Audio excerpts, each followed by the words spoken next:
सबको राधे राधे। लोशोगिड क्या है?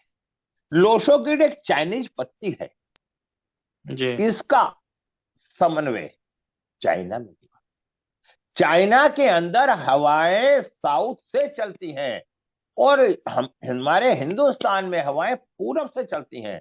तो चाइना में हमने साउथ को महत्व दिया। जिसकी जो इंपॉर्टेंस होगी उसको ही महत्व देगा नहीं देगा व्यक्ति। कि अगर चाइनीज पत्ती हट के कोई चीज सामने आ जाए तो उस पर विचार करके उस विधि के अनुसार चलो। अड़ने वाली नीतियों को मत अपनाओ। वास्तु में ये समस्या है। ठीक। अब जी। बात आती है लोश और गिड़ क्या है। लोश इसमें भी कई भ्रांतियां हैं। हर व्यक्ति ने अपने अपने मत से इसके बारे में बताया। कुछ लोग कहते हैं कि वह बरसात बहुत आती है। बरसात अधिक आने के कारण वहां पे साल में लाखों लोग मर जाते थे। बहुत बड़ी प्रॉपर्टी का नुकसान हो जाता। इसकी चिंता हुई। फिर इसके ऊपर कार्य किया गया। चीन हमेशा हंगाऊ अथवा येलो स्थिति में निरंतर अपने आने वाली बाढ़ की परेशानी से जूझता रहता था। हर वर्ष लाखों प्राणियों का जीवन संकट में डल जाता था। बाढ़ की विवक्षता को जो चीन के सम्राट के लिए सबसे बड़ी चुनौती थी।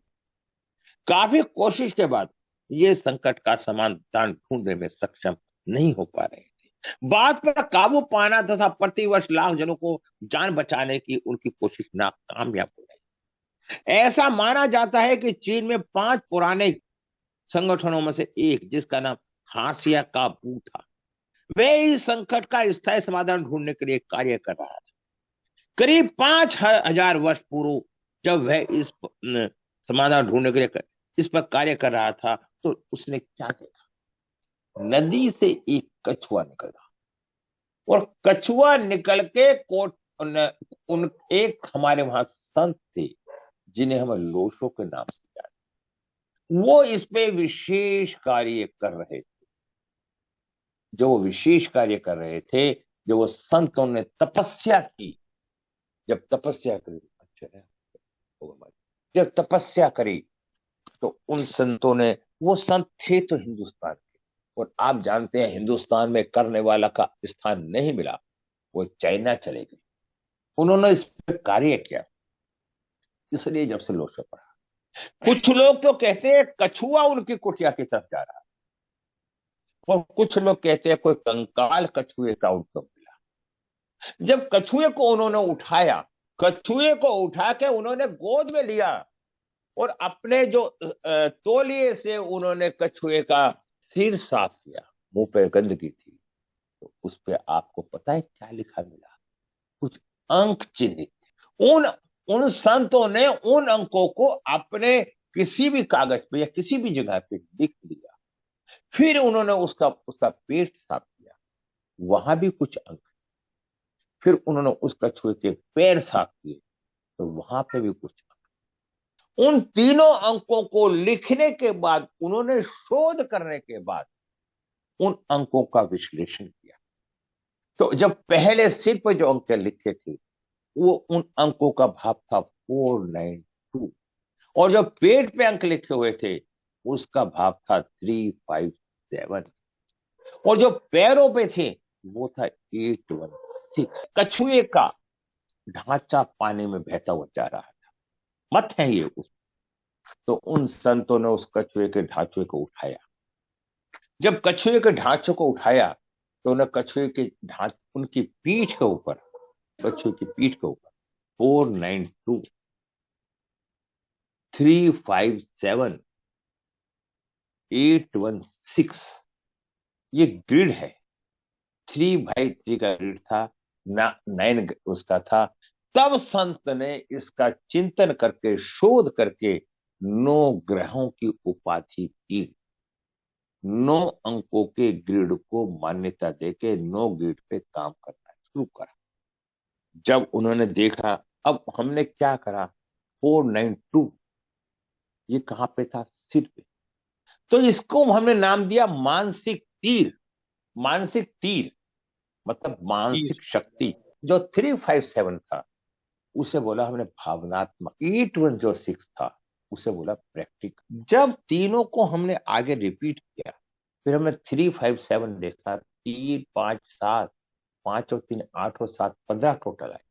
5 नंबर बुध का, 7 नंबर केतु का, 8 नंबर शनि का, 1 नंबर सूर्य का, 6 नंबर शुक्र का। ये इस तरह से आप लोगों ने लिख लिया ये सब चीजें? बताएंगे मुझे? सबने लिख लिया? जी। चलो, हो सकता है आवाज आ जाए, बोलो सब। फिर खुल गया। जी भवनेश गुरु शर्मा जी, जी। आपके फिर खुलते ही देखिए सबके खुल गए। फिर बंद कर दूं? मैं इसके बाद बंद करने के बाद खोलूंगा नहीं। और 9 नंबर मंगल का, 2 नंबर चंद्रमा का, 3 नंबर गुरु का, 5 नंबर बुध का, 7 नंबर केतु का, 8 नंबर शनि का, और 1 नंबर सूर्य का, और 6 नंबर शुक्र का। तो 9 नंबरों का 9 ग्रहों के साथ संबंध है। वो संबंध हमारे व्यक्तित्व पे प्रभाव डालता है। जो हमारी डेट ऑफ बर्थ होती है, जो हमारी डेट ऑफ बर्थ होती है, तो उसकी डेट ऑफ बर्थ लेके मैं आपको, अब जिसकी जो भी डेट ऑफ बर्थ है, 1 से लेकर 31 के बीच में कोई डेट ऑफ बर्थ हो सकती है। अगर 10 से 9 से ऊपर है, तो उस टोटल को आपस में जोड़ के 1 से 9 नंबर के ऊपर लाओ। तो अजय जी, आपकी 23 है, तो 23 का क्या आ गया आपका? 5। 5। आप भी लिखते रहे ना, मैं भी कर रहा हूं, लेकिन आप भी लिखते रहो। जी। आप इसकी पूरी डेट ऑफ बर्थ का टोटल जोड़ो, ओके। सब अपना अपना। 8 और 2 10 और 9 19 और 1 20 और 4 24 और 3 27 और 2 29। अजय जी, आपका 29 आया। अब हाँ जी, 29 का बिल्कुल कर। टोटल, 29 का टोटल कर लो। नौ 11। दो 11, 11, और 11 का मतलब क्या हुआ? एक 2। प्लस एक, 2। 2। तो जो हमारी डेट ऑफ बर्थ का टोटल है, वो हमारा भाग्यांक होता है। अजय जी, समझ रहे हैं? और जो हमारी डेट ऑफ बर्थ है, वो मूल्यांक होता ओके। है। क्लियर हो गई बात? जी। यहीं से आपकी स्टार्ट। मूल्यांक का मतलब तो है कि हम अपने बारे में जो सोचेंगे वो मूल्यांक से मालूम, और हम अपने परिवार या अपने भाग्य के बारे में सोचेंगे वो पूरी डेट ऑफ बर्थ से। अब बात आती है, ये मूल्यांक और भाग्यांक को आपने लिख लिया। अब आप फिर एक ग्रिड बनाइए। अब 4 नंबर राहु का वो लिख ही रखा है आपने, जी। वो पूरा का पूरा। और दूसरी ग्रिड बनाइए, और दूसरे ग्रिड में आपका मूल्यांक कितना आया? 5। आप उसमें लिख लीजिए पहली वाली में 492357 816। अब हमने डेट ऑफ बर्थ ले रखी है अजय। 5 मूल्यांक आया इनका, 2 भाग्यांक आया। अब इस ग्रिड में 5 आता है बीच में, सेंटर पॉइंट। 5 को यहां लिख लीजिए। 2 आता है सब में ऊपर के कोने में, 2 को यहां लिख। अब इनकी डेट ऑफ बर्थ में क्या है? 23 4। अब ये मूल्यांक और भाग्यांक लिखा गया। सब अपना मूल्यांक और भाग्यांक ग्रिड में सब में पहले भर लीजिए। अब उसमें जो सेंटर ब्रह्म स्थान है, बीच का स्थान है, वहां तो लिखो हाँ 5। हाँ, वहाँ 5 और लिख दूँ। ऊपर लिख, और राइट साइड में लिखो 2। राइट साइड में ऊपर ऊपर। कोने पे 2। अब जो आपकी डेट ऑफ बर्थ है, अच्छा जी, 5 और 2 आ गया अजय जी। जी। अब उसके बाद आपके डेट ऑफ बर्थ में 23 है, तो 2 जहां लिखा है वहां एक 2 और लिख। जी। और 3 5 के लेफ्ट साइड में आ जाएगा। ठीक है, लिख दिया मैंने। लिख दिया? 4 आपके ग्रिड में सब में ऊपर लेफ्ट में पहुंच जाएगा। अच्छा, 3 के ऊपर। और 3 को ऊपर। ठीक ठीक है। है, 4 आ गया। ठीक है। हाँ, अपने अपने भरो, किसी का नहीं होगा बताना, मैं उसका ही बताऊं। अब इसके अंदर आ जाए आपका 1। 5 के नीचे ले लो 1, 5 के ऊपर ले लो 9। अब आपका 4 9 2 क्लियर हो गया ना? जी। मानसिक यहाँ पे मानसिक तीव्रता है, दिमागी संतुलन। अब इसके बाद आपका 4 भी आ गया, 9, अच्छा 1 भी आ गया, 9 भी आ गया, अब 8 आएगा। हम्म। 3 के नीचे 8 आ जाएगा, और जहाँ 2 लिखा था वहां एक 2 आ जाएगा। वहाँ एक और 2 लिख दूं? हाँ जी। 3 बार 2 हो गया यहाँ पे। हाँ हाँ, कोई बात नहीं। अब ठीक है। देखिए, 4923581। अब अंक जोड़ लो, 1 2 और 3 5 और 2 7 और एक 8 और एक 9। यहाँ थे 2 2 4, एक 5 और एक 6 और एक 7, 1 2 3 4 5 6 7 और 2 9। आपके डेट ऑफ बर्थ में 7 अंक हैं, एक मूल्यांक एक भाग्यांक, 9 अंक हो गए। तो आप अब हम्म। डेट ऑफ बर्थ जोड़ लीजिए, 9 अंक आ गए, आगे 9 अंक। अब जैसे जी। आपने जब डबल 4 जहां लिखा आपने, इसे लिखो साउथ ईस्ट। क्या लिखोगे? South east. और 9 नंबर के ऊपर लिखो साउथ, 2 नंबर पे लिखो साउथ वेस्ट, साउथ वेस्ट। ठीक है। और 3 नंबर के आगे यहाँ लिखो ईस्ट, 8 नंबर पे लिखो नॉर्थ ईस्ट, नॉर्थ ईस्ट। और डबल 6 जहाँ पे आ रहा है यहाँ लिखो नॉर्थ वेस्ट, और नॉर्थ 7 वेस्ट। पे, और 7 के आगे लिखो वेस्ट, वेस्ट। और 1 नंबर के नीचे लिखो नॉर्थ। नो। नॉर्थ। 1 नंबर के नीचे क्या अब लिखें? North, north. अच्छा, नॉर्थ। देखो, अब सबने चार्टे बना लिए हैं अपने अपने, सबने दिशाएं लिख ली हैं, बताइए। बहुत अच्छा सिखा रहा हूं मैं, आपको बता रहा हूं। अगर आप नहीं सीख पा रहे हैं, डिस्टर्ब कर रहे हैं, तो भगवान जीवन में आपको कुछ सिखा ही नहीं पाएगा, जब तक आप अपने में परिवर्तन नहीं लाए। अब राजेश जी, मैं आपसे ही बात कर रहा हूँ छोटी सी। आपके हम घर पे आए थे अजय जी। जी। जी गुरुजी। आपके साउथ वेस्ट में कमी है, ओके। ईस्ट में कमी है, ओके। नॉर्थ वेस्ट में कमी है, ओके। वेस्ट में कमी है। अब मुझे बताओ, अच्छा। देख के सोच के, कि क्या ऐसा है या नहीं है? साउथ वेस्ट में तो कमी है, पर हम्म, गुरुजी ईस्ट का नहीं पता। ईस्ट तो ठीक ही लगता है मुझे तो। कहीं ना कहीं कमी है। ठीक हाँ, है ना? कब क्या? बताऊंगा। अब आप जी। बताइए, अगर मैं आपकी डेट ऑफ बर्थ से ये बात बता पा रहा हूँ बिना मकान हम्म। देखे, जी। ये सबके लिए कोई बात है, तो क्या ये जी। बात कम है या ज्यादा है? काफी है गुरुजी। काफी बड़ी बात है ना। हाँ।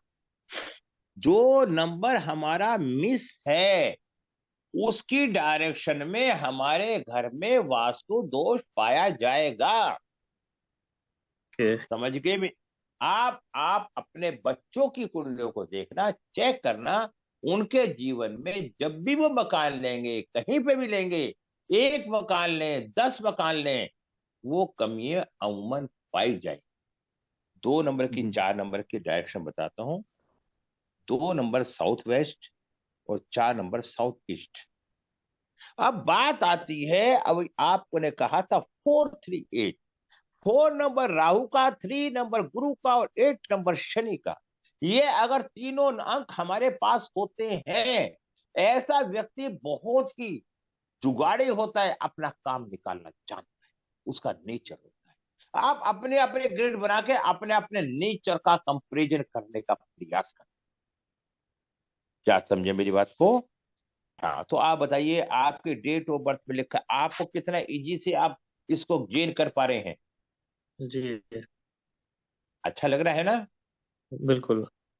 अब आपके पास आती है 951। आपके पास भी 951 है। आप जिस काम को चालू करते हैं, उसका समापन करके छोड़ते हैं। जो कोई बिगड़ा हुआ काम भी आपके हाथ में आ जाता है, तो उसे भी सुधारते हैं। ये क्षमता जी। आप में है या नहीं? ऐसे व्यक्तियों के पास अगर 451 डबल हो, ऐसे व्यक्ति सेलिब्रिटी होते हैं। 276 किसके पास है? जिनके पास 276 नहीं होता, उनके एक्शन में स्लोपन होता है, सुस्ती होती है, नर्वस सिस्टम होता है, जल्दी से वो किसी काम को एक्टिव होकर करने में विश्वास नहीं करते, करते हैं तो किसी मजबूरी में। इसी तरह से राजेश राजेश जी, आपके पास भी 7 6 नहीं है। आप जिद्दी स्वभाव के हो। 6 नंबर नहीं है। आपको पत्नी का पूर्ण सुख नहीं मिल पाता, कारण कुछ भी बने। और अगर आपके साथ ऐसा नहीं है, तो आपकी पत्नी की कुंडली में वो योग नंबर होंगे। अगर हम एक से मुआयना नहीं, ये कुंडली पति पत्नी की दोनों को मिला के 8 हमारी जो डेट ऑफ बर्थ होती है, 9 ग्रह होते हाँ हैं। हाँ। जो भी ग्रह हमारी इस डेट ऑफ बर्थ जो हमारे मिस आ रहे हैं, इसका हाँ। मतलब है कि इन ग्रहों की हमारे पिछले जन्मों में हाँ। हमारे साथ अत्याचार हुआ है।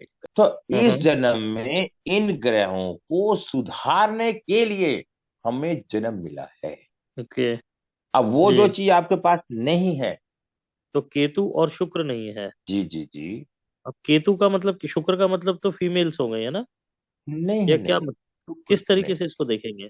शुक्र का मतलब सुविधा, लग्जरी, फीमेल, एक नहीं कई तरह के। अच्छा। हाँ, शुक्र का मतलब रिलेशन से भी है। आप उतना रिलेशन रख पा रहे हैं, नहीं रख पा रहे हैं, नहीं रख पाएंगे अगर 6 नंबर मिस है। कोई भी कारण ओके। बने, आप एक बेड पे सो रहे हैं, कोई भी कारण बने, एक का मुंह इधर होगा, एक का मुंह इधर होगा। ओके। समाज की निगाह में तो आप पति पत्नी हैं, लेकिन जी। आप जब सो रहे हैं तो आप आपस में रिलेशन तो नहीं डेवलप कर पा रहे। आपका हम्म। विवाद हो रहा है। आप सुन पा रहे हैं मेरी जी। बातों को? नहीं। जी, सब दूसरी सुन पा बात, रहे आपको समाज से सहयोग नहीं मिलेगा, मित्रों का सहयोग नहीं मिलेगा। अगर सहयोग वाले व्यक्ति भी होंगे तो आपको वक्त पे धोखा दे देंगे। हम्म। लग्जरी जीवन नहीं जी पाएंगे आप। जी। अच्छी गाड़ी नहीं रख पाएंगे आप। जी। अगर गाड़ी रखेंगे तो गाड़ी का कोई नुकसान हो जाएगा। जी। मतलब लग्जरी चीजें, शुक्र से संबंधित जो भी चीजें हैं, जी। उससे आप वंचित हो सकते हो। ओके। अगर वो चीजें आपको मिल रही हैं, जी। आप कह रहे हो, क्वेश्चन करा, नहीं जी मेरे साथ तो ऐसा नहीं है, हाँ मुझे तो वो हाँ। सब चीज मिल रही है, एक क्वेश्चन कर रहा हूँ, आपका ही हाँ। कर रहा हूँ, मैं आपकी तरफ से बोल रहा हूँ। तो आपकी पत्नी की कुंडली हम देखेंगे, तो आपकी जी। पत्नी की कुंडली आप भी देखिए। अगर आपकी पत्नी की कुंडली में 6 और 7 नंबर है, जी। आपको समस्याओं का सामना नहीं करना पड़ेगा। ओके। आप समझ पाए गहराई की बातों को? मैं नहीं। समझ गया, अगर वो और कंपनसेट अगर, हो जाएगा उधर से। हाँ, और अगर आप 6 7 नंबर नहीं है, तो आपको 6 7 की रेमेडी करनी पड़ेगी। ओके। इसका मतलब क्या है? 6 7 नंबर मेटल एलिमेंट है। आपकी बॉडी में मेटल एलिमेंट की कमी है। अब मैं आपको डबल की भी एक्सप्लेन कर देता हूं। मैं इतनी जल्दी एक्सप्लेन करता नहीं हूं, क्योंकि सिस्टम से पढ़ेंगे तो ज्यादा समझ में आएगा, आएगा ना। अगर किसी की ग्रिड में कोई, अब जैसे कि इनका नंबर मैं बताता हूँ, 222 आया, आप बहुत भावुक भावुक प्रवृत्ति के। 5 नंबर कॉन्फिडेंस का नंबर है। अच्छा। ये कॉन्फिडेंस बना के रखता है, तो आपको ऐसा सोचने के लिए मजबूर। जिसके पास 222 हो या 222 हो, वो ऊपर की मंजिल पे रहता है।